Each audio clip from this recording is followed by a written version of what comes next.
Hey, Wilt Builders, Aaron Renfrew here. I wanted to do a formalized video, not too formal, it's me, I'm casual, explaining on real estate syndications why some deals don't start to pay out their quarterly or monthly distributions for a year or more, and why some pay out immediately. And I think the most simplest way to lay that out for this format here is first to break it down into A properties and then value add properties. So A being high end, brand new, less than 3 years old, maybe 5 years old at the most, top rents, top location, top amenities. So in top location, top amenities, A class properties, those typically start paying out in the first month or the first quarter, depending on how your particular deal is set up. So just kind of turnkey, you go in, it is what it is, and they start paying out quite quickly. So Class A. Value add, which is what I focus on, we're going in and doing a little bit different. So instead of an A property, we're going in and getting into a B property, B plus property. And what that means is that there's room for improvement on the property. So we're not just going in, taking established rents, turnkey, and the machine keeps rolling on. So what we do is, yeah, it takes a while to pay out, but if you're patient, the returns are typically higher with less market risk. Now, follow along so I can show you what I mean. When we're doing the value add, we're doing one, two, three, basically 4 R's. The 4 R's of value add that get you the higher returns. We're releasing, we're rehabbing, we're rebranding, and reculturizing, changing the culture of the property, and remodeling. So when we go into a property where we're doing value add, we're going in and immediately we're changing things. So when you make changes, some people don't like the changes, so they leave. So you have a drop typically in occupancy, which affects revenue, which affects the ability to pay out. You have a rebranding, which takes money and changes the culture of the property. Again, more people move out. The remodeling, that's pretty obvious. You can't remodel an apartment while somebody's living in it. So people move out. There's vacancy, there's economic vacancy. So you have that as we come in to do these properties and add value, there's a dip in revenue. There's a sharp dip in revenue. In addition to the sharp dip in revenue, we're also putting money into the property.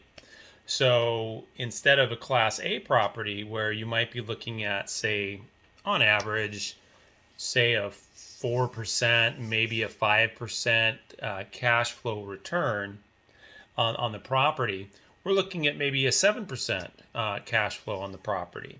But that comes at a cost. And the cost being that you're going to have that economic vacancy and you're going to have the cost to rehab. Now, we could go in and we could say, okay, there's going to be this dip in income for a while. Our investors really want to get paid out. So what could we do? We could either go in and not do the value add, which the residents and the investors both lose out on that, I would argue, or we can raise more capital.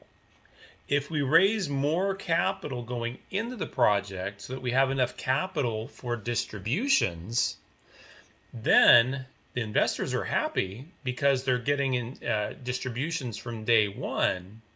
But the cost of that is we now have brought in greater capital, which means greater expense, which dilutes the returns. So the trade-off for getting into a property that doesn't cash flow from day one, your cash flow is still accumulating, but that 12 to 14 months of improving the property and stabilizing the property where there's no distributions, you're still getting what's owed to you. It's just not being distributed.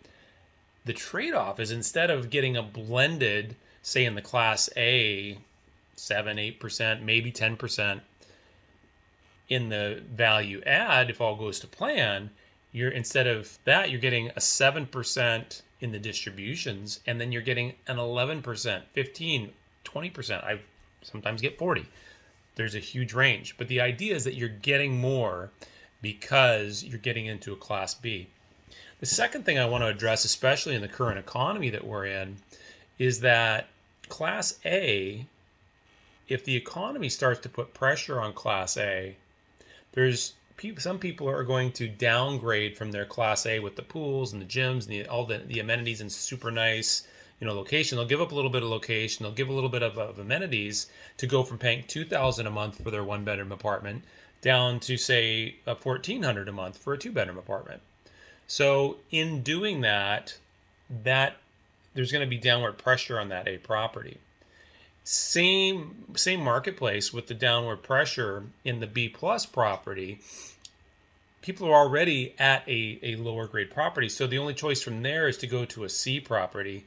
And most people, if they can afford it or can find a way to afford it, don't want to go to a C property because the culture, the quality of the living and everything, there's a big difference between B plus and C, and not such a big difference between A and B plus.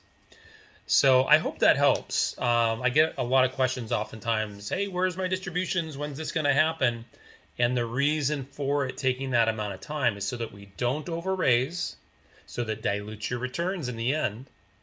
And by not overraising and conserving capital, we can use that capital to get through the economic vacancy while we do the rehabs, redo the culture, and redo the actual units themselves, improve the living experience for the tenants and the returns for the investor.